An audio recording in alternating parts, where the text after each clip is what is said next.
Next one we have is superhero fantasy. F. Explain. I haven't read a good one. I'm tired of superhero stuff. I don't want it anymore. Get out. Okay. Leave. Leave the genre. Out! Vampire fantasy. I don't know why I said that. You're trying to get your southern drawl. I don't know why. Vampire fantasy. You're a southern vampire here. I'm going to suck your blood, please, ma'am.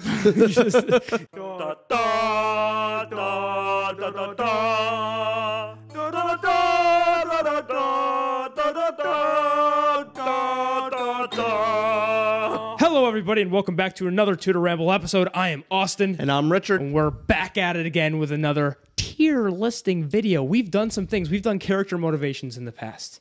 We've done tropes in the past. And now you know what we're doing, Rich. We're doing another one? We're doing 33 genres. But not just genres. Subgenres of fantasy and sci-fi. Oh, we're getting real pedantic. We are getting specific.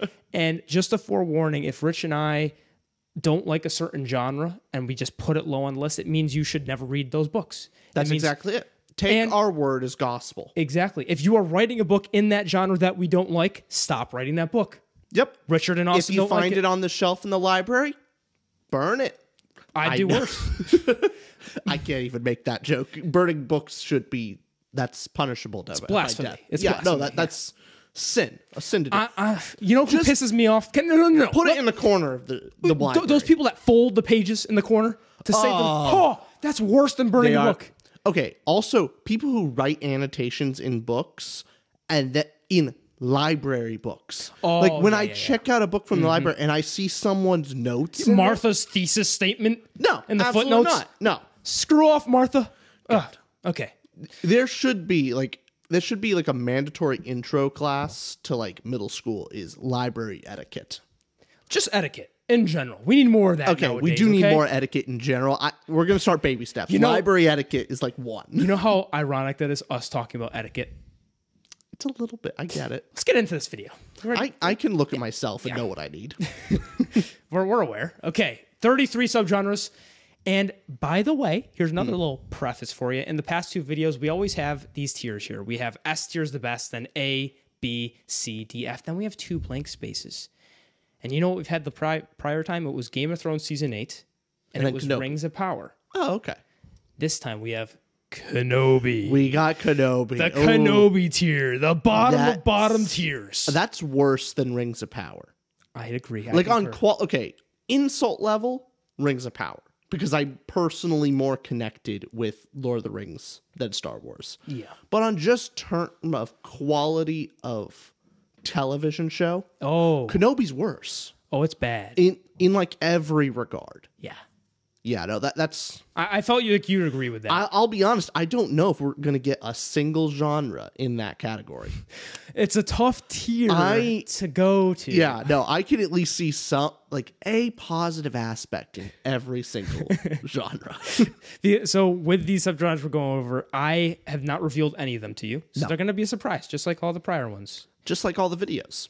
I sit down and wing it. Yeah, I'm just surprised when we sit down. I'm just Red's happy today, our little stuffed animal, so everything's going well. You let me know if we stray too far from that. I'll let you know. All right, ready for the first one? When have I not let you know when I'm dissatisfied? Yeah, pleased. That is great about you. You'll never not know when I'm unhappy. When are you happy then? Yes, it's been a few moons. Just with other friends, you're happy, generally. Oh, generally. Yeah. Either other friends or by myself, yeah. Reading is a hobby that... We're going to start this video eventually, I promise. But reading's one of those hobbies that typically more introverted. Typically. Which is, you have the odd... I consider myself more extroverted, but I also do just sit at home all day and cry, mostly. But besides that, introversion is akin with reading in general. I would think so. That's just a general rule of thumb. But it makes me very happy to like do introverted things and in a more introverted way. So like going hiking with friends and family. Yeah.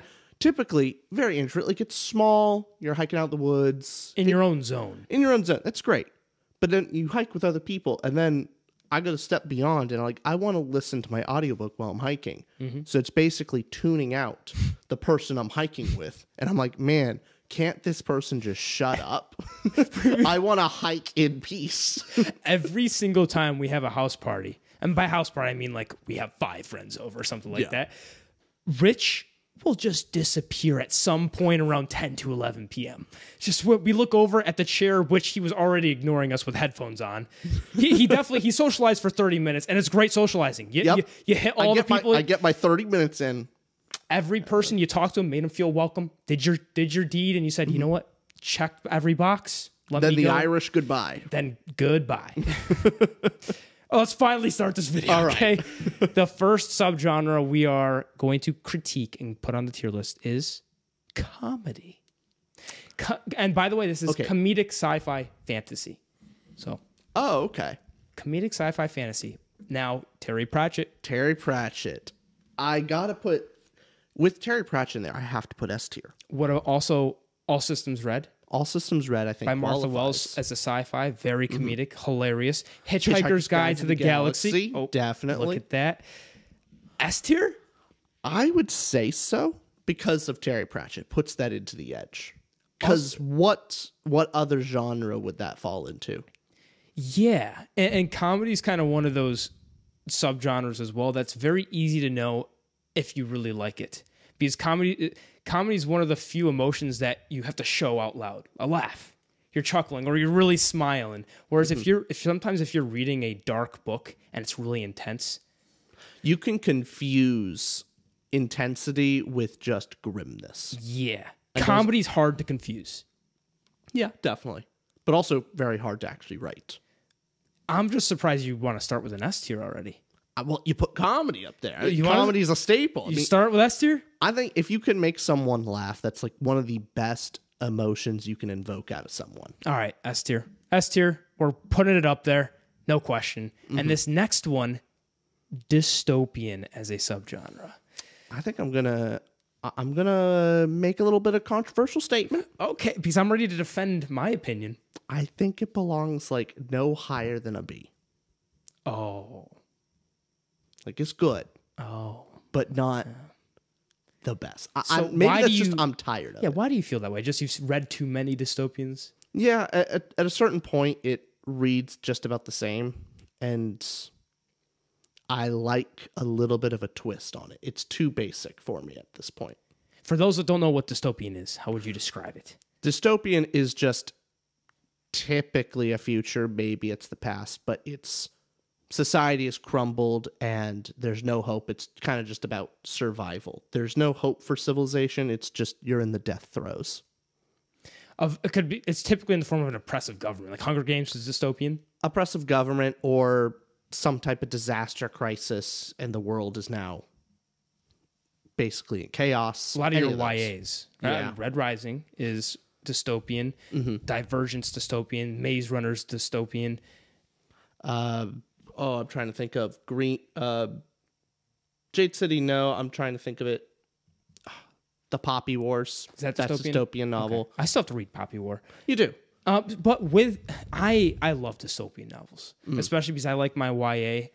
I was going to say a soft S tier. I'm happy going down to an A, maybe a high B. Can we negotiate a little bit? Let's go to a high B.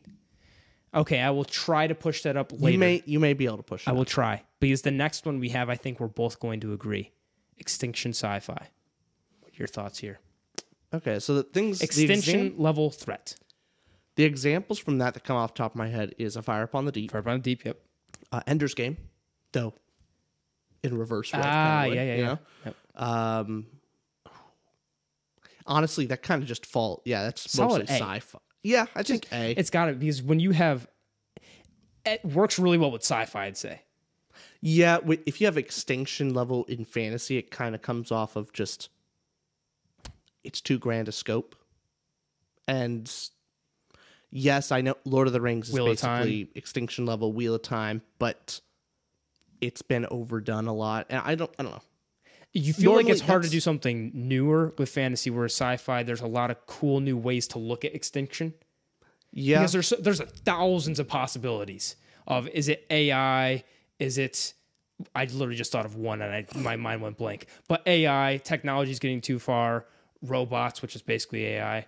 Help me out with more examples. There's a lot of those, but I think the reason why fantasy, the extinction level threat is never the best part of the fantasy book. Oh, so good point. Yeah.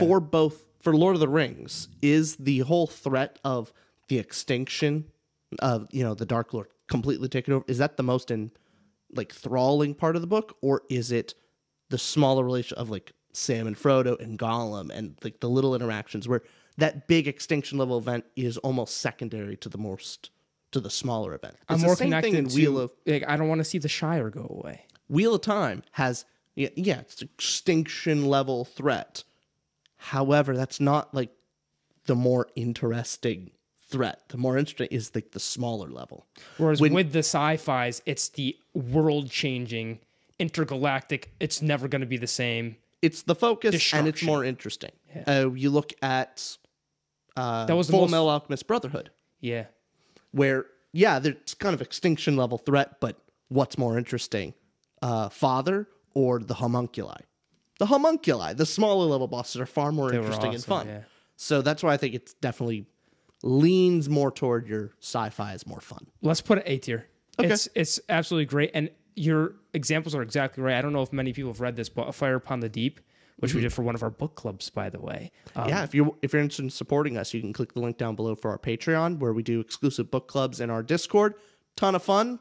Actually, I think this book we just decided for the month of September. Yes. We're doing The Grace of Kings. Grace of Kings, Dandelion Dynasty. Mm-hmm. But so Fire Upon the Deep, that book, the extinction level threat is so fascinating. Yeah. And that is the focus of the novel. You could care less about It normally applies to our own world in some way. Yeah. So there's plenty of extinction level sci-fi books on like the global warming threat and like environmental disasters. There's that. There's the if AI, and that's applicable to today. So all those extinction level threats, there's a nugget that is more applicable to today, rather than if it's a fantasy magic end of the world thing. It's more, the evil dictator lord. Okay. I'm not worried about Sauron popping up on real Earth. I'm a little worried about AI taking over. Or an asteroid, or this, that, whatever. Yeah. So next one is Alien Invasion. Man, I want this to go higher, but I just haven't read enough good examples. We've seen plenty of movies that are alien invasions, but book-wise? Well, Three Body Problem is famous for it, but I actually haven't read it yet. It's been on my TBR list for a while. Since we are ignorant, maybe we put it at C tier for now. Fair enough. But Alien Invasions for movies is what we could talk about. What's the one with Tom Cruise and Independence Day? No, that's one. Will Smith. The one with the one where they kill the aliens by having germs. Remember the water one? World War, the end of the world. Help me out. I'm asking you for a name or something. This is not. I don't know these movies. It's a great movie. It's fun. It deserves a C. Fair enough. Okay. Put it in C. This next one is the absurdist S tier subgenre. S tier just because Terry Pratchett. Above or below? So what do you think the difference is between absurdism and comedy in this sense? Comedy is lower level of just trying to get a joke. They're just ultimately, it's just about telling jokes and making it fun. Absurdist is about a world where it's ridiculous on its face, and it's almost like Toon World.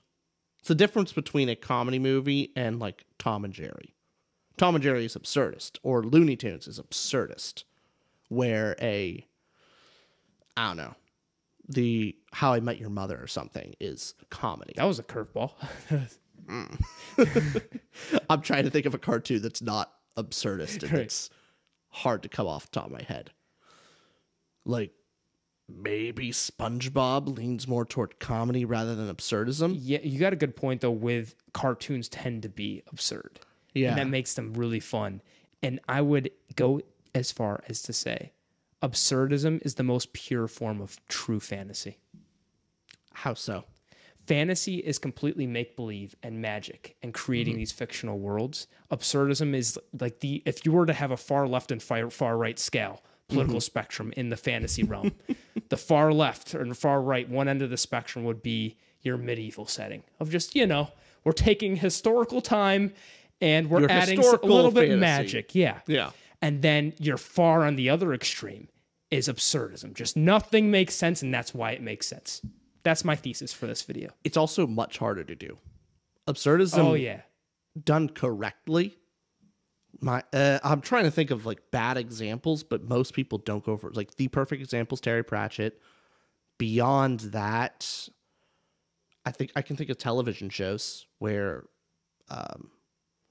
Adventure Time is absurdism, I think, done well. One of my favorite animated films ever, Emperor's New Groove, is cartoonesque in the way it's just absurd. It's supposed to not make sense, and that's why it makes sense, and that's why it's like a perfect film. Oh, top of S tier. You're so right. You are so right. This is absurdist. Let's go. Next one we have is military sci-fi as a subgenre. Oh, what does that look? I'll be honest, it's not as fun. I'm honestly with you. No, this is strange. We're agreeing. I'm not. This is strange. I don't like it. No, every single time we get to these tier lists, we find we have more in common than we have against each other. We realize that we're friends for a reason, and we're like, man, I thought this was buried deep. I like when we do our book reviews and we're off by like 0.25, and that causes a huge fight. Yeah. I mean, to be fair, I'm looking for fights. That's the whole point of a podcast. I want to disagree with you. Yeah. I'm trying to find something. But I'm going to agree with whatever you're about to say.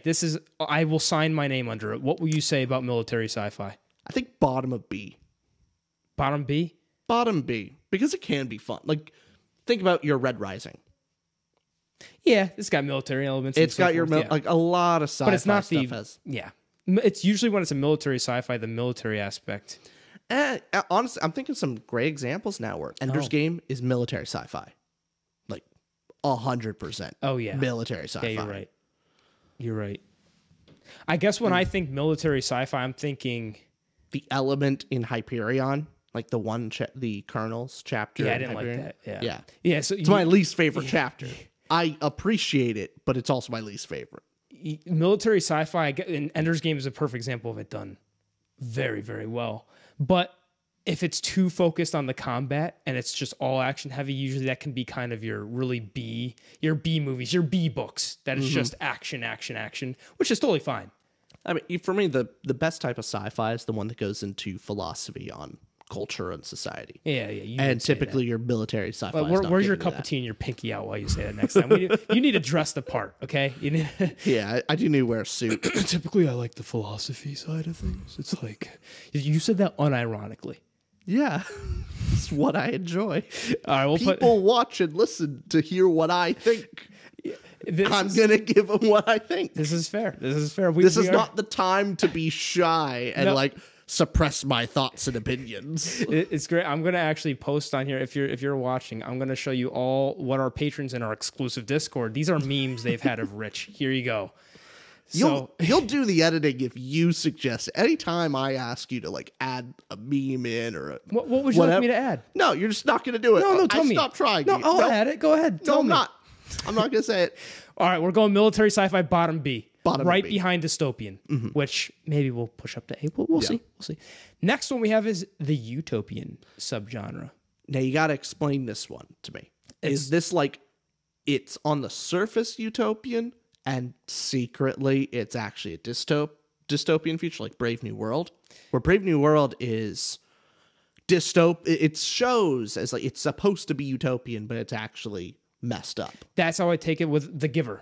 Remember The Giver at all? So it's this utopian society that they try to create the ideal utopian society, but there might be some underlings of, no, it's not utopia after all, which I'd say is the difference between dystopia is, they kind of overlap. I don't like that. I don't like that definition now. Dystopian is typically it's chaos and it's objectively from the outset, it's bad. Utopian is more things seem to function. Things work, but the way things work is really messed up. Where and dystopian is once you see the cracks form. Exactly. Where dystopian's like, it's pretty darn obvious. Like, there are dead people in the street. It is over oppression. People are starving. Yeah. It's bad. Where utopia, at least people seem to be fed. People are happy. This is... Right. Great example. Like you said, Brave New World, The Giver. Yeah. Those are elements of Hunger Games in a way. I think it's way more dystopian. It's more dystopian, but think about when you're in the capital city. Yeah. Utopia to them. Yeah, exactly. That's kind of what I'm getting at. Okay. Where the surface needs to look great, but the underlayer needs to be creepy. Can you have a fun book just be an actual utopia? No. There's no conflict. Just everyone's happy. Actually, no. Star Trek. Star Trek is utopian. Like pure, like an act. Really? Yeah, the Federation is at the very least not the newfangled stuff, but the original trilogy and the Next Generation is, for the most part, utopian. Like, on Earth, war has been eliminated, hunger has been eliminated. We've gone to a post-scarcity society. There's no need for money anymore because there's abundance of everything. There's no scarcity. So it's utopian. Now, you're really talking utopian up, but I think we should still put it behind dystopian for conflict's sake. Fair enough. All right, we'll put it right there, right above military sci-fi in the B tier. Next one we have is the new future sci-fi. You know what I mean by this? Not new. Yeah, I really need to wear glasses. Like not only did I say that wrong, I'm the one that put these cards down. I should have known. I know. That. So it's pretty bad. Near future sci-fi, you know what that's referring to? Like The Martian. The Martian's perfect example of pretty much present day, maybe like 20, 30 years out. All the technology is very plausible and probably already exists. In some form. And it's just, there's very small steps and logical jumps you have to make for this new technology. And The Martian, both book and film, you and your dad are recording an episode on the pod coming up, which is exciting. Yeah, so I don't know when it'll come out, but we're recording it tomorrow. But that'll be cool. Spoiler alert for that, I very much enjoyed The Martian.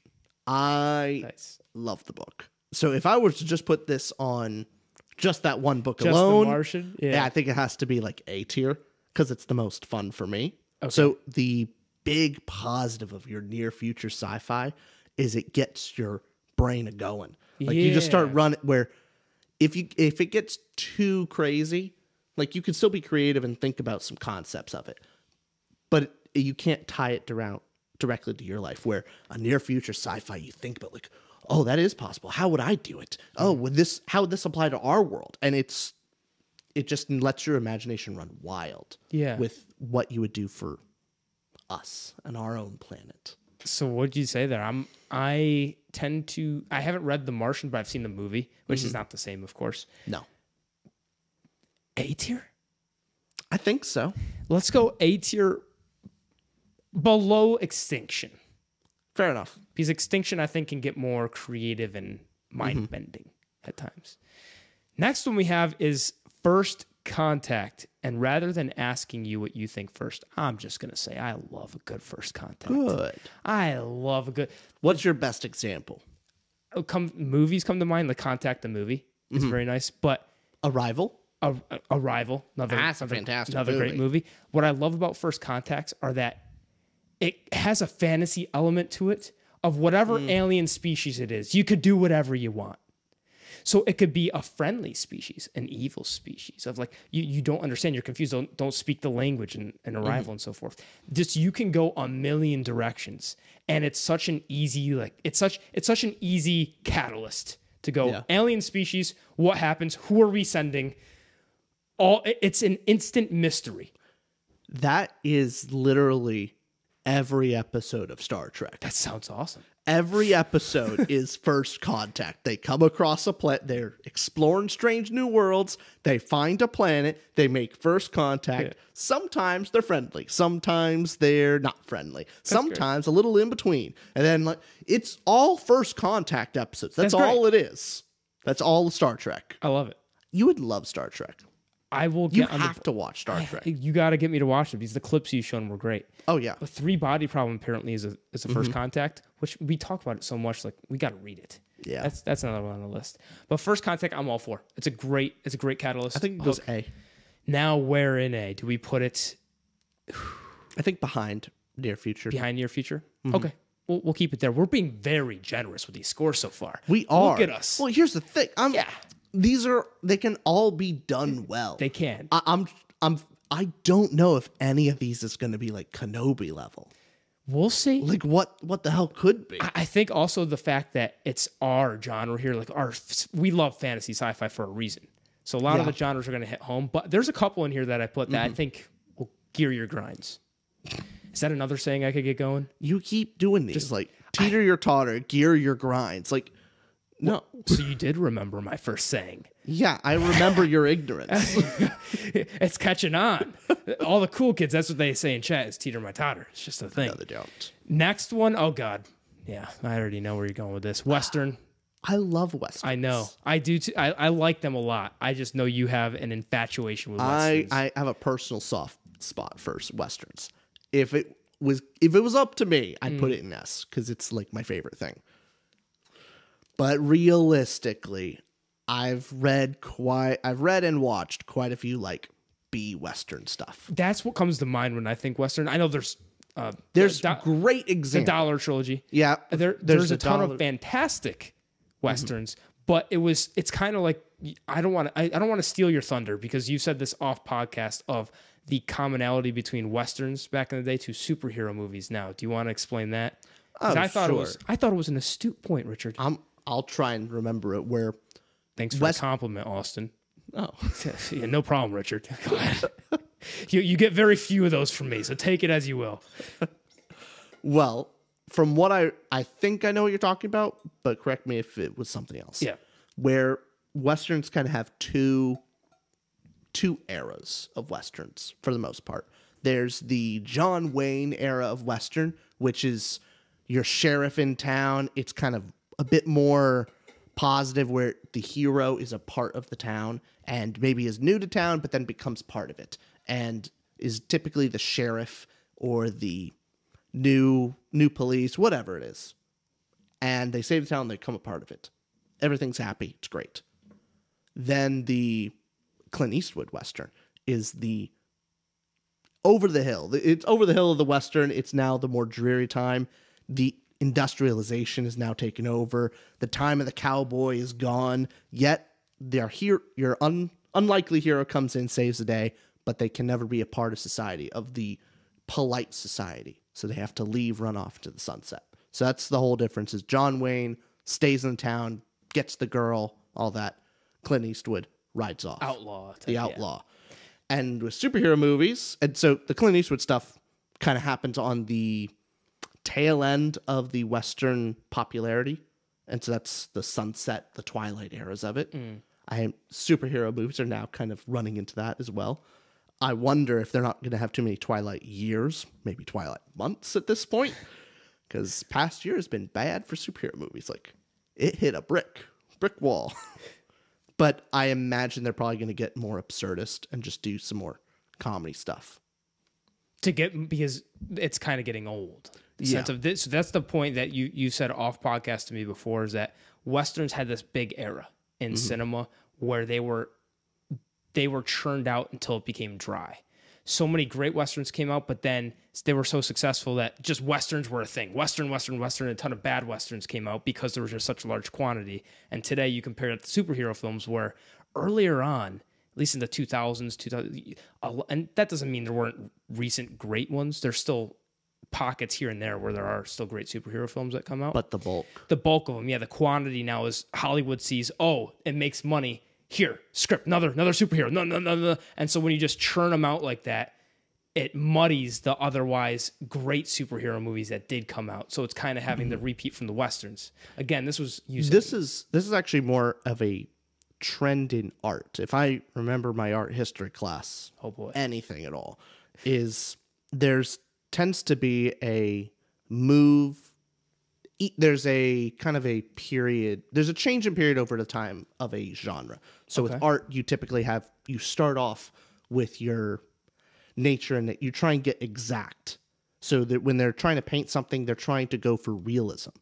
And then you get further abstracted from that and you go for impressionism all the way down to absurdism.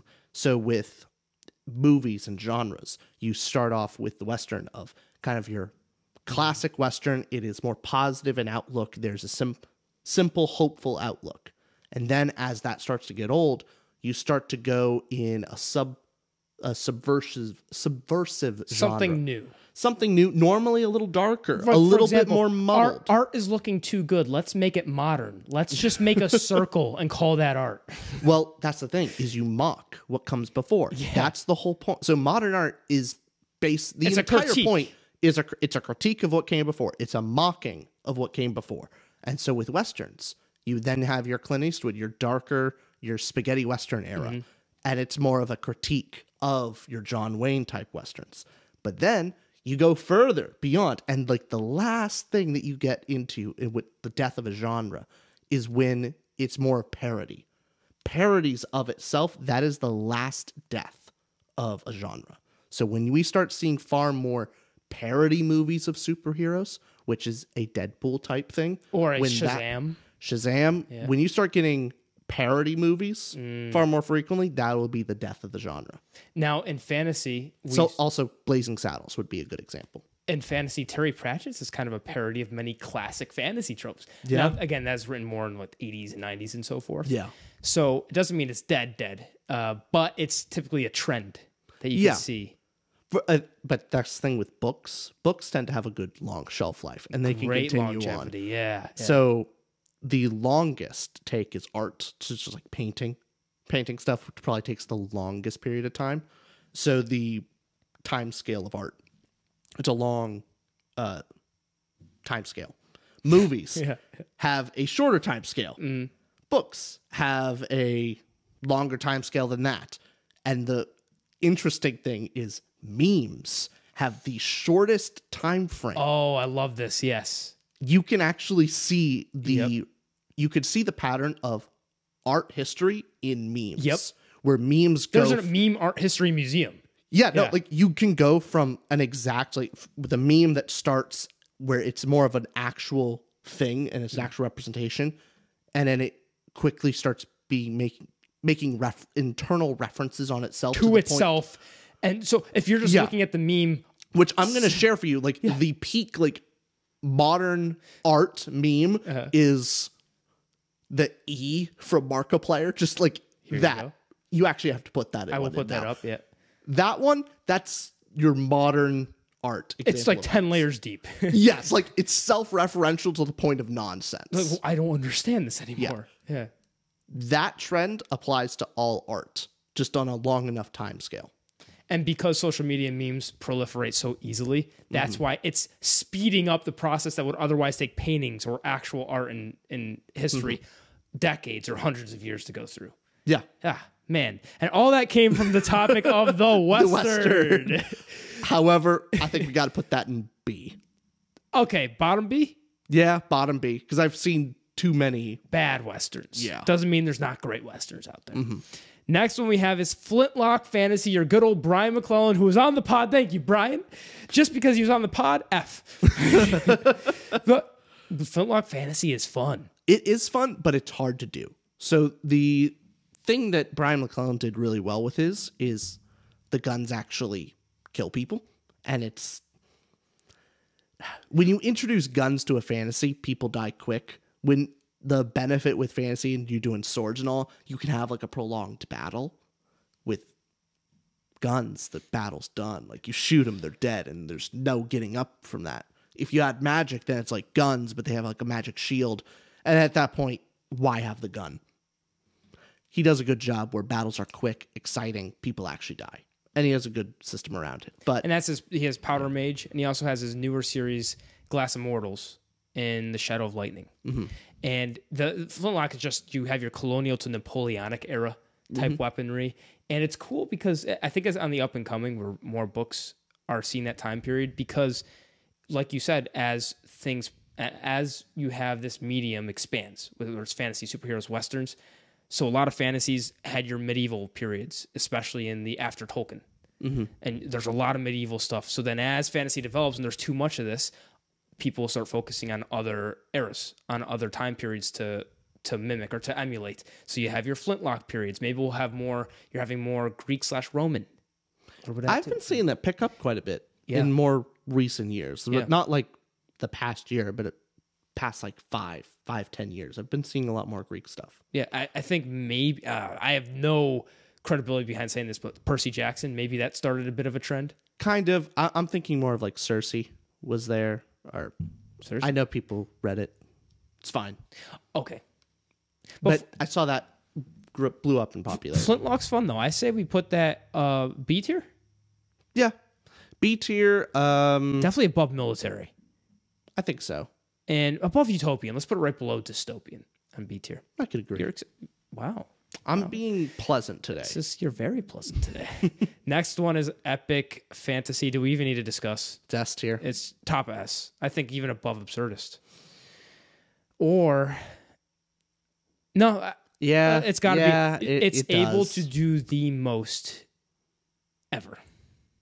Yeah, you just have so much time, and you could fit in so much into an epic fantasy. You could fit all the other subgenres into the epic fantasy, and it's kind of self-explanatory. I don't know how much we have to beat to death why it's. Yeah, for me, I'm looking at that tier and going like, yeah, Wheel of Time, then Terry Pratchett. They both belong in S tier. I understand. I'm looking Lord of the Rings, Terry Pratchett. We are not the same, but we agree. Yes. And that's the most important part. Next one we have is Portal Fantasy. Explain that one. Your Narnias, your Harry Potters, your... Good Hyperion count. It has portals. I don't think that's the exact idea of what it's going for, but it's also fantasy, not sci-fi. So Portal Fantasy as in you go to a new world. And... yeah, Narnia, Harry Potter. Oh my God, there's a ton like this. Alice in the Wonderland, Wizard of Oz, that kind of fantasy. You're in regular world, and then you open your closet, or you go through a train station, and all of a sudden you're Another kingdom. I'm still reading that, so is that what it's all about? Got it. Oh, did I spoil that one? Not really. I'm on like chapter 2. It kind of happens right Fair there. enough. So, what do you think about it? I'm a big fan. Okay. I'm a big fan mainly because it's what I grew up on. Pendragon? Remember Pendragon? I remember Pendragon. Well, I refuse to go back to read it because I don't want to spoil the good memories. I did. I went back and read the first couple chapters of the first book. It's not good, but when I was in middle school, that slapped. That was some good stuff. Oh yeah, it was my favorite series in middle school. Oh, by far. I loved it. I liked it more than Percy Jackson. It was our epic fantasy of the time because it was so grand. There was like 10 books and it got so deep and I remember so little of it. Yeah, exactly. Yet it impacted I me only so know much. that he was hopping around to different worlds and it was like epic. It was cool. Yeah. And it had your first contact in many ways. Yeah. So, yeah, there you go. Portal Fantasy, I'm a big fan.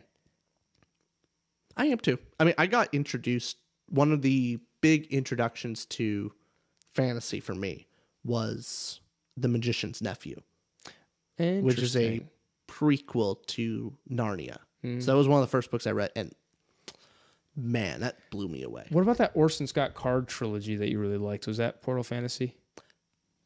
By the end, it was, yes. Okay. But I believe it's called the Gatekeeper series. Got it. Overall, though, I like the series, but it's not my favorite thing. It's because of the ending, I don't recommend it to everyone. The first book of that, which I think it's called The Lost Gate, I'm looking at over there, or Lost Gate or The Gate Thief, one of those two. I read it, and it's basically, hey, what if Percy Jackson YA story was very adult all of a sudden? Like I was reading going like, oh yeah, this is your typical YA fantasy, and then the portal closed and cut the person in half, and what? oh Lord. And then it kept getting darker. I'm like, oh. That's a solid pitch, though. It got grim. It got grim real quick. That's what you send agents. It goes, imagine Percy Jackson combined with like Game of Thrones. You'd say one thing and go, this is why it's different. Just Percy Jackson, then bang. That's how you hook an agent, I think. That could be a great pitch to somebody. What are we thinking? Portal Fantasy for... give me... Top of B. Thank you. Wow. Again. This is a feel good. I need to find one that we disagree on. This is our coming of age story. I thought that was on purpose. I swear on my life that I did not read that before. That was completely. Well, I also know you didn't read it because you can't read it. You don't have your glasses on. I didn't even need to swear. You believe me. The next one is unironically coming of age fantasy. That I think has to be your S tier. Oh, I gotta say that's kind of crazy that I made that joke. Like I must have subconsciously early. There's no way Somehow that just read happened. it. Yeah, there's no way. Blind read it. You kind of blurrily saw it. I must have because that's just too weird. Okay, coming of age fantasy above epic. I don't care what you say. Top really? I disagree. Top ever. Don't even touch it. The best? Like, yes. Above epic fantasy. Yep. Now, technically, Why? epic Why fantasy does have the coming of age in most of them, but if we're narrowing it down to the thing itself, I'm a character first reader. But why do you put it that high? I'm a character first reader, and coming of age fantasy always implies that there is a great character growth of whether it's Sword of Kagan. I'm just going to throw that book out there without giving any spoilers. Perfect. Okay, I shouldn't say perfect, but absolutely wonderful coming of age fantasy. And your elements of epic fantasy that are typically my most favorite moments and points. I'm sure this is one of yours in Wheel of Time. What stands out the most is the coming of age from the characters from the start to the finish.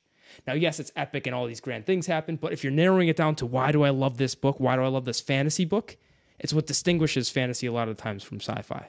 Now, is this... Because when I'm thinking of coming of age fantasy, that's almost exclusively a YA. Oh, I see what you're saying. I'm not thinking that, no. Because it's typically it comes in the form like two forms. It's either it's the story of how a boy becomes a man, how a girl becomes a woman. Right? I mean that's all the coming of age, but you can't have a coming of age story with characters that are already adults. Right? I'd say, I see what you mean. Yes, I would say some of our favorite movies, by the way, Sing Street. Yeah.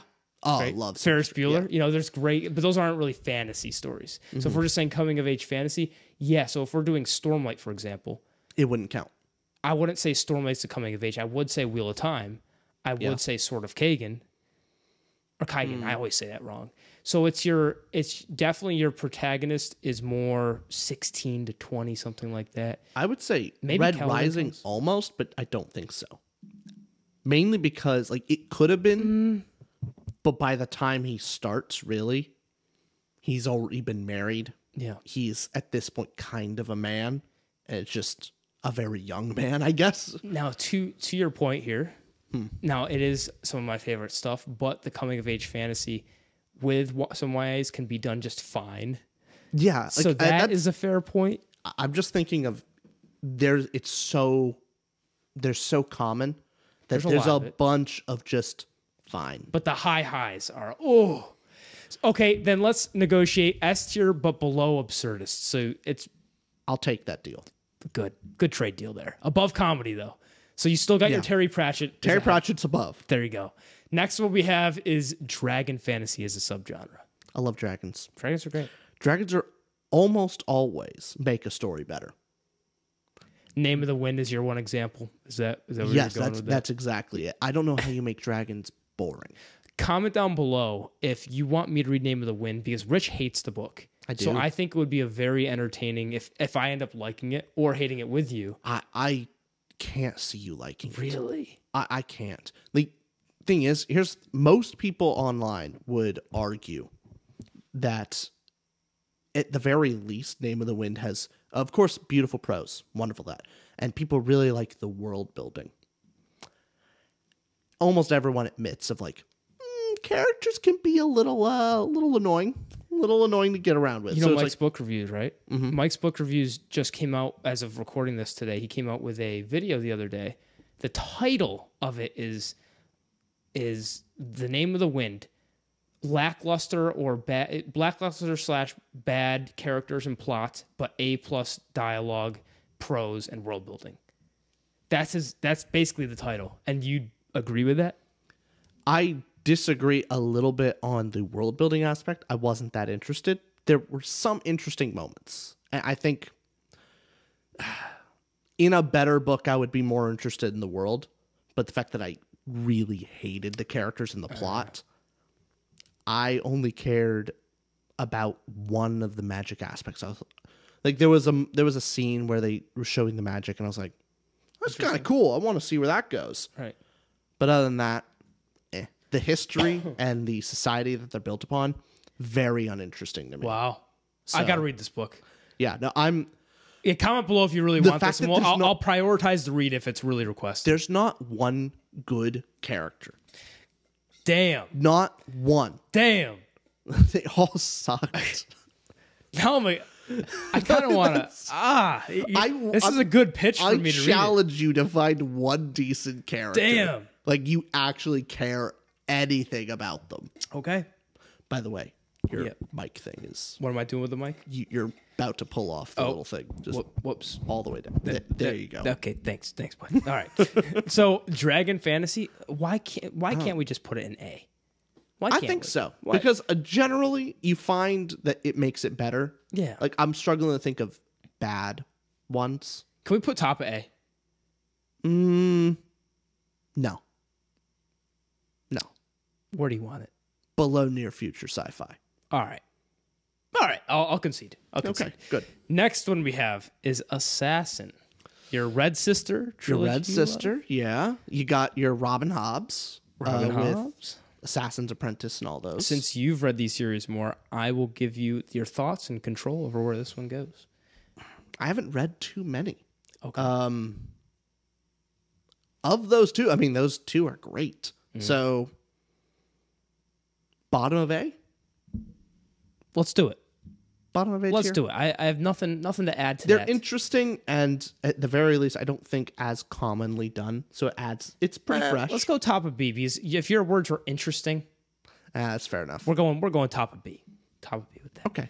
Next one is your political subgenre, your political fantasy and sci-fi. That's a real give and take. It could be amazing. Or it could be real annoying. If the politics is frustrating and detracts, if the conflict itself is not compelling, it's just a bunch of blabber back and forth that you do not want to read. It very much depends on what the politicking is, right? Yeah, or you could have the example like we thought in Iron Gold. Oh, don't the bring politics that up. don't make sense. Our viewers don't like us anymore. Oh yeah, that no, Iron they Gold did not video like that did one. not go well. Oh well, yeah. It happens. Hey, at least for once we were united on something that they dislike. Like the audience didn't like both of our opinions. Usually, normally there's one person that they're kind of siding gets against, singled out. Yeah. But this time we were united together. I would rather be with them than you. But Iron Gold was a miss for us. Part of that piece of the politicking for you. Yeah. Because that was an issue in the book for you. And then I had more issues with some of the character decisions and so forth. But I get your point in the politics. Big time. So where are we putting this then? Because politics, I think I want to put it in C. Think, for example, though, your Game of Thrones. Yeah. Think your politics can make very tense and very pulling, and world building wise, the politicking. Oh yeah. Oh, Wheel of Time. Oh, does it great. think about it. Think about it. Let's push that up there. Come on. Just top of B. Top of B. Top of B. We really need to get some D's and F's here soon. I'm open. We got to stop being nice. We got to find something here. We're gonna skip this piece. You added it twice. I put comedy in twice for some reason. Yeah. We're gonna go next to high fantasy. Give me a definition. High fantasy is you are on a different world and nothing is familiar. So it's Lord of the Rings, Wheel of Time. It's your fantasy where nothing is familiar at all. You're creating a world of its own. So Percy Jackson is not high fantasy because it's your regular world with an adjacent area. That's your low fantasy. Your low fantasy is Harry Potter because you're in the normal world and then there's also Hogwarts. Narnia is you're in the normal world, but there's also Narnia. So high fantasy is you are just jumping right in Stormlight Archive, Mistborn, all this stuff of everything is new. You get pushed right into it and you're right in the deep end. I generally put high fantasy above low fantasy. In general. Yep. At the very least, even if it's more, I would take a slightly less quality high fantasy over a slightly higher quality low fantasy. Okay. Mainly because of the creativity and fun. Everything's new and fresh. Yeah. And it's at the very least fun to enjoy something new. Yeah. Where are you thinking of putting it? I'm thinking A. I'm thinking top of A. I guess so. Let's do that because our very next one's low fantasy, and as we just described, that is still great. And I guess that kind of more akins with portal fantasies. A lot of portal fantasies are low, so should we just put it right next to there? I think so. Right above it, just because it's a little bit more broad of a term, and right below Assassins and B tier. Because this next one we have is something that I wish the Gwyn brothers were here. Yeah. They're the second best duo on YouTube, by the way. I'm trying to... Just they're almost there. Almost there. It's good try, guys. Better luck next time. Yeah, I mean, takes actual brothers. It's just so weird to see the dynamic of I think they genuinely appreciate each other. Mm-hmm. And then you watch us and you go... we're just here for the money. Yeah, purely business. If you didn't make me sign the contract, I would have been gone a while ago. Thank God that I did that. The historical fantasy, you were going to say something on there? I just haven't read much historical fantasy, me so either. I don't know where to put it. However, just to piss off the Gwyn brothers, F? Kenobi. Let's put it right there. Gwyn brothers, if you're watching, Just for them. Kenobi, since we haven't read historical fantasy. Also, please send us recommendations for historical fantasy. We haven't gotten to the recommendations they already gave us. Oh, no. We still have so many to Okay, read. okay. We have so much to read. There's a lot. And next genre we have is Cyberpunk. I'm actually think we're getting our first D. I thought we were going to disagree. Yeah. What is that? What is going on? I think I can like it, but in general, not as much. This is notoriously, like I said this, and I don't think I've ever said this on the pod, but You've said it to me. I've said it to you. I'm not the biggest fan of the vibe.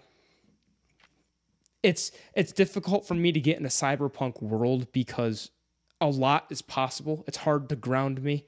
And it's also more of you have to be in a certain mood to read cyberpunk.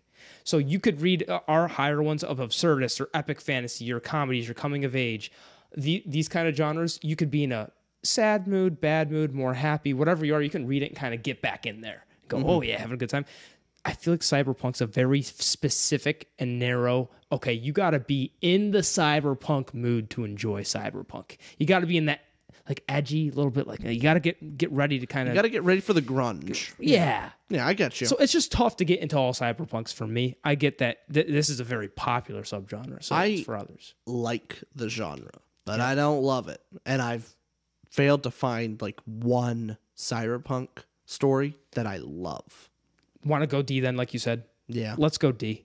This is going to be an unpopular one, but we got to go D there. Hey, we got to trigger somebody somewhere. Somebody. And the Gwyn brothers, if you like Cyberpunk, we would have moved it lower. That's all we know. It would have gone F if I don't know if they like Cyberpunk though. So next one is Sword and Sworcery. That's just like your bread and butter. Your classic Arthurian swords are out there. Your medieval. Top of C? Let's go. I'm thinking because of volume. Like, there's just so much. There is. That I'm just thinking average. Like, just your C. You're not being elitist enough, though. Am I not being elitist? No, you need to get your modern art side out there. Oh, no. Be no. like that. Don't. That is a thing of the past. We are beyond the era of Do not medieval put fantasy. me... That is the most insulting thing you've ever referred to me. I am not modern art adjacent. Do not sully my good name. You and I them, want to put on the table. If there's a Venn diagram, anti-modern art. You are like this. Yes. No. Yeah. No. If this was a Venn diagram, it would be like this. Just complete, not actually touch it. Look, you are your own entity. Modern art people are their own entity. I'm just saying it's a little bit like this. No. There's a large circle in the middle of personal qualities. I like rules to my art. I like boundaries. Art must exist within the boundaries of rules and regulations. Yes, that is where you're separate. Art is just chaos, and it's ugly and evil and terrible. But listen, that's where you disagree with them. But then when it comes to that pretentiousness, Hey, look. when it comes to People who are a fan of the classics See? can also Here be it comes. pretentious. Conservative art enjoyers can also be pretentious. Don't let the modern art people take that. I'm just saying, you share some qualities there of like share nothing. I've peeked around the corner and seen you wear a fedora every now and then. I've seen it. Don't know. I've seen you in leather. I've seen you in leather. I have a leather jacket. Sue me. And pants. No, I don't. They look leather. I don't know what they are, but they. And you have a satchel wear that I'm jealous khakis? of. You have a great satchel. Oh, like satchel. Yeah, it's a really cool satchel. I do have a lot of I have a leather hat, a leather jacket, and a leather satchel. I That's do what I'm need thinking leather of. pants. Yeah. I'm just saying, if you walked into a modern art museum, you would not stand out. That's very hurtful. I found the You next hurt- thing to attack you on. You hurt me a little Forget bit. the bald jokes. forget the everything else. We're putting sword and sorcery where after all that discussion. Top of C. Alien invasion could be more interesting. Let's go bottom. Fair Bottom enough. of C. And not no disrespect, but it's just, Mm-hmm. it's fine. It's fine. Yeah. Next one we have is erotic fantasy. Now, for a certain type of audience, Yeah. this would be their S tier. It would be. Which, before we get too far into it, Rich and I are thinking of reading like a heavy romance, like what's the big one? Akatar or Akatar? That's the big one. No, A crown of thorn and roses. No, there's that one. I was Mads from our Patreon. Yeah. Suggested. A moonlit. Oh shoot!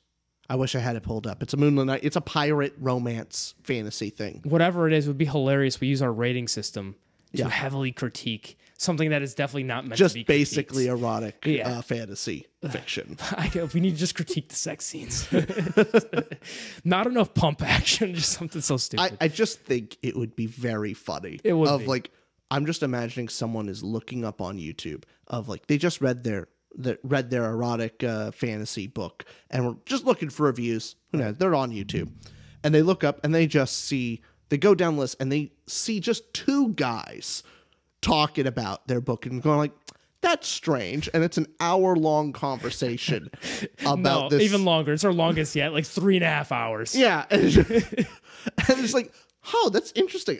I wonder maybe I've read some of their other books that they have on their channel. They click on our channel and it's just sci-fi fantasy books the rest of the way. Our goal is to just inoculate all of these erotic fantasy readers. Basically, I don't want epic to fantasy. I don't want to clickbait them on the video itself. The video will be honest. It'll be thorough. It'll be honest, but our video will be clickbait for our channel. Yes. They will think that they clicked on this video and they think they know what our channel is, and then they look a little bamboozle. a little bamboozled. You're reading Wheel of Time. Let's go. I think it would work. And just for that sake, we obviously haven't read erotic fantasy yet. Yeah. The day will come. It is not my thing in general. Let's go top of C until we have to go neutral until we've read otherwise, right? Fair enough. You Top have of to. C. Unless we can put something there out of spite. Correct. Correct. Next one we have is superhero fantasy. F. Explain. I haven't read a good one. I'm tired of superhero stuff. I don't want it anymore. Get out. Okay. Leave. Leave the genre. Out. All right, we'll go F. Yeah. Just because. Name one. Yeah, that's one why good that's one. why I'm struggling to debate with you. Now, when we say superhero, we're not saying Kaladin's a superhero. No. That's that. So He's obviously, a hero. Yeah. He's not a superhero. Superhero is a very specific term. Yeah. Because a lot of protagonists who have powers and so forth, like, are we considering? I've used this a lot in this video, but Percy Jackson, is he a superhero? No, he's more a demigod. You'd call him. Typically, superhero at least has to have some type of secret identity or some type of identity conflict. Those classic tropes. Yeah. Yeah. Okay. We'll go F just because we've had want it enough of gone. superheroes, and we have nothing in the F tier. We got to put something. We got to there. put something there. Next, you have your Joe Abercrombie special, Grimdark Fantasy. Here's the thing: is overall, I never would have thought I would like Grimdark Fantasy. When I started reading more Grimdark stuff, it just didn't appeal to me. What's that one you had to stop reading? I finished Poppy War. I didn't like it. The one I just had to. Oh, the one I had to stop reading was the.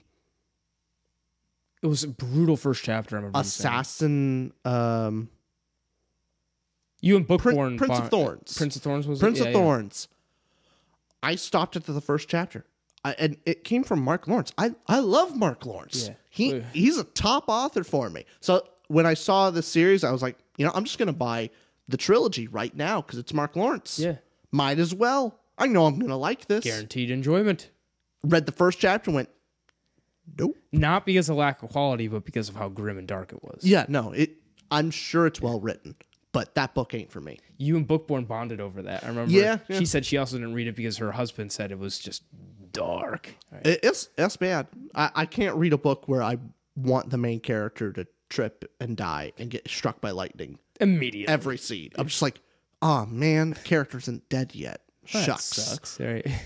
But Joe Abercrombie brought me out of that where I'm like, okay, Grimdark can be pretty great. After Red Rising series is done on our channel, which will be soon, we just have Dark Age and Lightbringer left. Mm-hmm. Joe Abercrombie, I think First Law will be the next one we do. And yeah. I hope we do it a little bit quicker as well. Maybe we can churn through them. Get some more series on the channel. Mm-hmm. Yeah, we'll keep it. We'll keep at it. Where do you think then? A tier? I think so. Bottom of A? Right below first? Maybe above. It's above Dragon Fantasy. Okay, then let's go above Near Future. Above Extinction? Yeah, right above below High Fantasy? No, below High Fantasy. Below High Fantasy. Yeah, fine. Yeah. This next one we have is Middle Grade Fantasy. What is that? Instead of young adult, it's for middle school age. Percy Jackson. Oh, okay. It's for Pendragon, as we've already discussed as well. Where would you put it? I'd put it somewhere top of B because for its audience, great stuff. I think Percy Jackson's an amazing series. Loved it. Obviously, you read it as an adult, you're going to not like it as much. But I think it was foundational for me to reading today. I would not have read fantasy and all this today. Of course, adult fantasy was sparked back in my life because of Way of Kings. But I would have never gotten to the Way of Kings moment if I didn't read Percy Jackson, then read Hunger Games, and then read from there. So it was baby steps, and I think it deserves some credit. I agree. We wouldn't have our community without some middle grade fantasy. Yeah. Because less and less people would read epic fantasy without it. Let's go. So it's important. Let's go below political, though, because political can be pretty interesting. Below Assassin, too. I'll give you that. Okay. Next one, we have YA fantasy. This seems the same as middle grade fantasy. No, YA's the age up. So middle grade's your character that's more 12, 13 years old. YA's your 16, okay. Hunger Games is YA fantasy, young adult.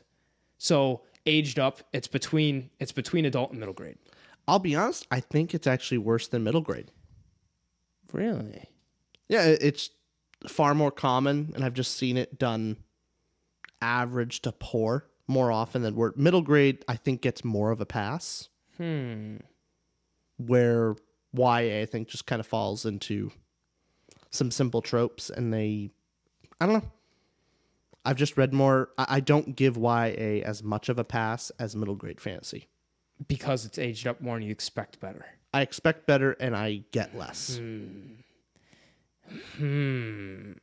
I see you agreeing with me. No, I see your point, but I just like YA. I know you are a child. Okay. All right. Can we just, for my sake, put it right above middle grade? I don't feel like arguing with you apparently today. You're so done with this. You're like, just get me out of this tier listing thing. Let me go to bed. I guess I'm just tired. We've got 1, 2, 3, 4, 5 more left to rank. Right. Okay. So here's where we're going to get interesting. Okay. Artificial intelligence. That subgenre. And Fire Upon the Deep, as we mentioned. Fire Upon the Deep's great. All Systems Red, Hyperion. If we're talking movies. I'm always liking that stuff. Ex Machina. I think it belongs, especially if it was pre-2023, I would almost be like, put it in B. But with today's times, it's more relevant than ever. Yeah. And more interesting and more applicable to today's life. So I think bottom of A. Yes, it seems more reachable. Yeah, certainly. Especially with like AI art and stuff or AI videos. Anytime you see those videos of AI Trump, Biden, and Obama. And they're singing. Yeah, they're singing or they're talking about video games, and like, it's good, man. It's real. It's scary good, and man, it's making me think like, what are elections going to be when like fake news is just basically people make fake videos of a candidate talking about something terrible, and then people are like, oh no, that's fake news, and then sometimes the person will actually be a real video, and they'll just claim, oh no, that was AI generated, and I was like, I don't know. I mean, maybe you didn't commit that crime. Rich, I know you don't like to hear this, but you're an internet personality. Oh, I know. We're going to have enough content where someone will be able to make an AI version of my voice. Oh, absolutely. Yeah. Joe Rogan's one is really good, but he has huge amount of audio to work from. Yeah. We don't have the same amount of audio clips to work There's from. enough. There's enough. There's enough out there. That scares me. Please don't do that in the comments. Please. No, please. Please don't make AI of us. One of our viewers is just really, really good at tech. Oh, please. They just have a don't do me like that. All right, next one we have is urban fantasy.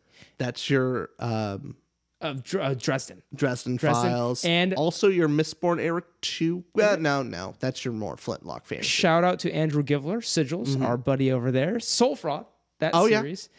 Take a look at the book. It's good. I know he's coming out with the second one this year, right? Second and third this year. So, well, I'm sure we'll have him on again before. Yeah, we will. So, urban fantasy, it's your city setting. We're going.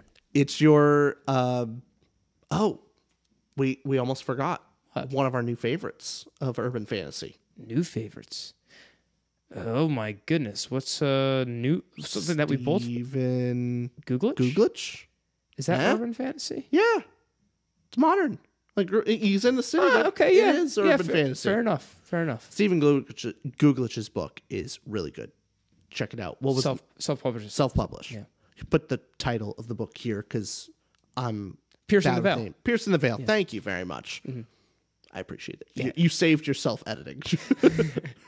When I saw you were like, put something on screen, think of the name. Not more work. Urban fantasy. Yeah, let's go. Bottom B. Bottom of B. Behind Western. Yeah. Okay, let's do that. We've got 3 more, and we have a space opera for the next one. Space opera subgenre. What you thinking? Big scale. Would it be accurate to say that The Expanse would be space opera? Sure. And would it be accurate to say that space opera is your sci-fi equivalent to epic fantasy in fantasy world? I think so. It's kind of your sci-fi epic. Mm-hmm. I mean, Red Rising's second series is kind of turning into a space opera. Absolutely. So, I would put that right behind political in B. I think it deserves... Think it deserves A? I think it deserves A. Where in A? Bottom A. Bottom A? Let's do bottom A. Okay. Because space operas can be epic in scale. It's having your sci-fi equivalent to the epic fantasy. You can do a lot with it. And that's where you really like Hyperion, I think, is your space opera. Now, although I don't like it as much as you, I do think the space opera allows for the most interesting worlds, let's say. Now we have vampire fantasy. I don't know why I said that. You're trying to get your southern drawl. I don't know why. Vampire fantasy. You're a southern vampire here. I'm going to suck your blood, please, ma'am. I'm polite about the blood I suck. What do you think? It's not my thing in general. You're thinking Twilight? I'm thinking Twilight. Although there's that book that was recommended to us that's vampire. Empire of the Vampire? Something like that. That apparently is great. But we haven't read it. Hey, there's also Castlevania. Castlevania is great. That's a great show. Is it? Is that the manga anime? No. American anime, I guess. Okay. Now, because we don't have enough D's now, so maybe we should toss us down in D. But this is coming from a place of ignorance. So I haven't even read Twilight. I think when I was in elementary school, like 5th grade or 6th grade, I can't remember. a girl told me, hey, you should read Twilight. I was reading some other fantasy books and we're swapping books. She said, hey, read Twilight. It has vampires in it. And I was like, neat. Okay. I got to about 50% of the book and was just going, man, this is when's Dracula coming? Like when's the cool vampire stuff coming out? And I got bored and I stopped it about halfway through. Do you remember anything at all about that first half? I remember nothing. Like a solid 0%. I know you're not the best with memory and stuff, but still, there had to be something. Not a one character name. I remember. I don't even remember the girl's name who told me to read it. This was over a decade. All ago. I know is some girl at a library at school. We were trading books. I don't know what book I gave her. It possibly could have been Pendragon. I don't know. And I was like, here, you read this. She's like, oh, you should try this. And I did, and I hated it. Your stories are great because the context is there, but all the details aren't. All the details are gone. Let's go bottom D, I guess. Bottom of D. It's coming like ignorance is bliss, I guess. Now, last one to finish us off is horror. Now, this is both horror fantasy and horror sci-fi. What do you think? Horror's not my genre even for movies. Yeah, I just generally don't like them in movies. Yeah, either. I don't gravitate towards horror. And I guess, why don't you gravitate toward horror, would you say? Is there a reason for it, the genre? And while it's not enjoyable to be jump scared. Just not your thing. That's not what my thing. Looking for. And I think it's very similar to Cyberpunk, and you have to be in a certain mood. I guess so. I could see me really getting into a horror film. You know, it's Halloween. It's getting toward there. Nice little spooky film, something like that. But maybe we put it above Vampire, below Cyberpunk. Fair enough. And would you look at that? That is the perfect tier list ever done. It's the best. It's the best. The best tier list we have. You're doing the AI thing. The best tier list. It's literally Trump. AI's everywhere. Oh my God. You will not find a better tier list anywhere. You try and go onto that the Gwen brothers. Gwen, they don't have tier lists like we do. President Trump. It's pronounced Gwen brothers. Actually, your voice is terrible, Barack. All right, we clearly have been doing this too long. Yeah, it's been a while. Our tier lists are half tier list, half just fuck it. Podcast content. That's what it is. Well, there's a reason why we don't do highly edited, produced content on YouTube. We go the lowest effort possible. Just talk for a while, and we'll slap it on the wall there. But that is our tier list. Rich, you want to sign off with anything? No, that's about it. Thanks for watching this long. Goodbye. Bye. Bye. Thank you for a wonderful time. Like, comment, and subscribe. Oh, God.